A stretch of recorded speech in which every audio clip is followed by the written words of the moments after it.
Hello दोस्तों, स्वागत है मेरे इस नए वीडियो में। दोस्तों, अगर मेरे चैनल पे नए हैं तो प्लीज़ मेरे चैनल को सब्सक्राइब कर दीजिए और लाइक कर दीजिए। दोस्तों आज हम बात करेंगे कि झारखंड में जो है कि अब बहुत तेज़ी से है सो प्रक्रिया शुरू होने वाला है दोस्तों। क्योंकि आपने देखा होगा कि कल है सो लेडी सुपरवाइज़र का रिजल्ट आउट कर दिया गया है।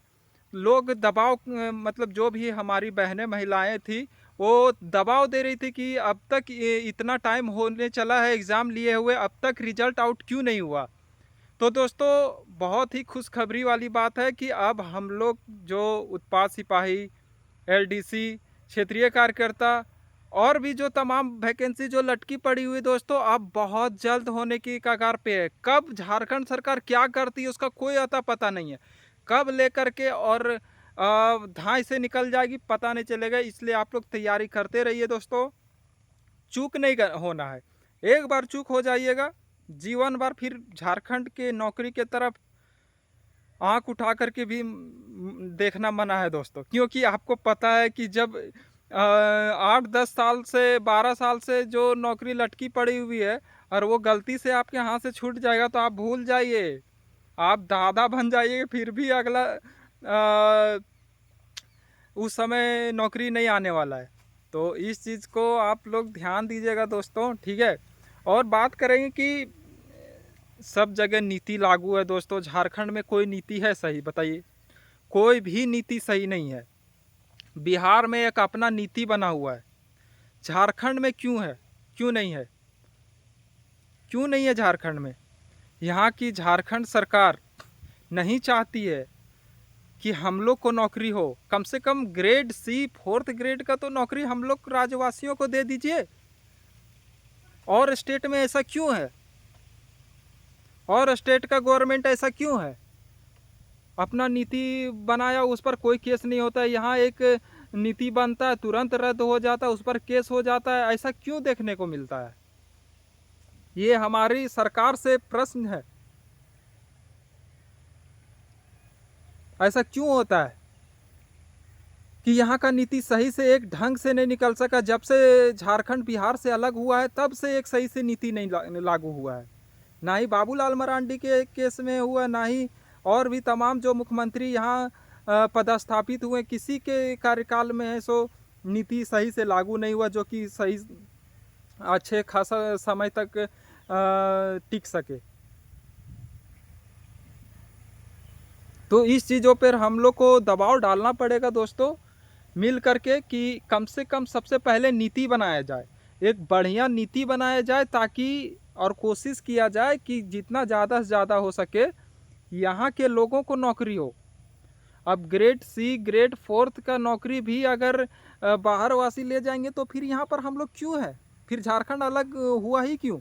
बेकार अलग हुआ है।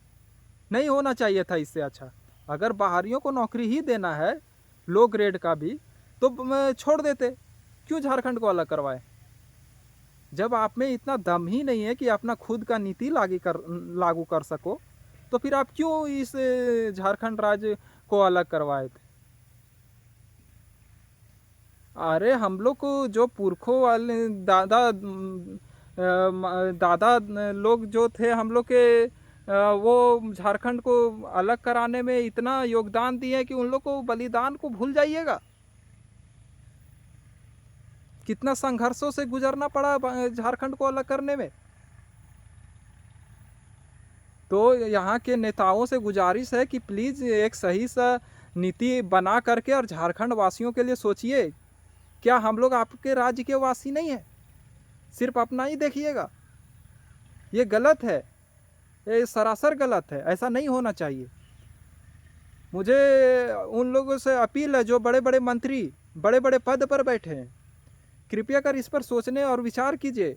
यहाँ का युवा त्रस्त हो जा रहा है आप लोग की सरकार के का रवैया से। दोस्तों, अब बर्दाश्त से बाहर हो रहा है, ठीक है। 60-40 का नीति क्या है भाई? मतलब 60 यहाँ दीजिएगा, 40 बाहरियों को दे दीजिएगा। धिक्कार है ऐसा राज्यवासी होने पर। इससे अच्छा तो बिहार वासी और भी स्टेट वासी है जो अपना नीति लागू करके बाहरियों को कम से कम एंट्री दे रहा है। लेकिन आप कुछ नहीं कर पा रहे, आपके पास कोई दम नहीं है कि यहाँ की नीति लागू करवा पाए। प्लीज़ इस चीज़ पर ध्यान दीजिए। और दोस्तों आप लोग से अपील रहेगा कि अब जेएसएससी का जो भी तमाम जो वैकेंसी लटकी पड़ी वो बहुत जल्द होगा। देखा ही आपने, लेडी सुपरवाइजर का रिजल्ट आउट कर दिया गया। अब डॉक्यूमेंट वेरिफिकेशन के बाद उन लोग को ज्वाइनिंग भी हो जाएगा। तो आप लोग तैयार हो जाइए, जो सोए हुए हैं प्लीज़ जाग जाइए, और बहुत जल्द हो जाएगा एग्जाम। उत्पाद सिपाही, एलडीसी, क्षेत्रीय कर्ता सबका हो जाएगा।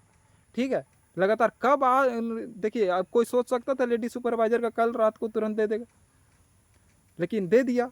तो इसी तरह उत्पाद सिपाही ये सब का भी एग्जाम तुरंत झट से ले लेगा। तो आप लोग सोइए नहीं रहिए और तत्पर रहिए, हर एक चीज़ों, छोटी छोटी चीज़ों को पढ़िए। और अगर सिलेबस कंप्लीट हो गया तो और डीपली पढ़िए, ताकि आपका एक क्वेश्चन भी ना छूटे और एक बहुत अच्छा मार्क्स ले आए। 660 मार्क्स में कम से कम 515 520 प्लस जाए, तब आपका एक सीट कंफर्म होगा। इसलिए क्योंकि यहाँ पर बहुत फिक्सिंग चल रहा है, पता है ना, सीट बिक जाएगा। तो आधा ज़्यादा सीट बिक जाएगा तो आप कंपटीशन कितना पे करोगे? तो उसके लिए उतना मार्क्स लाना पड़ेगा। अगर आप ईमानदारी से पास करोगे, तब करना चाहोगे तो आपको उतना लाना पड़ेगा। इसलिए अभी से जाग जाइए, अगर सही में एक नौकरी या एक सीट पाना है तो। ठीक है दोस्तों, फिर मिलते हैं नए वीडियो में। और इसी तरह से आप पढ़ते रहिए, मोटिवेशन करता हूँ। मेरे चैनल को सब्सक्राइब कर दिए प्लीज़। फिर मिलते हैं नए वीडियो में। धन्यवाद।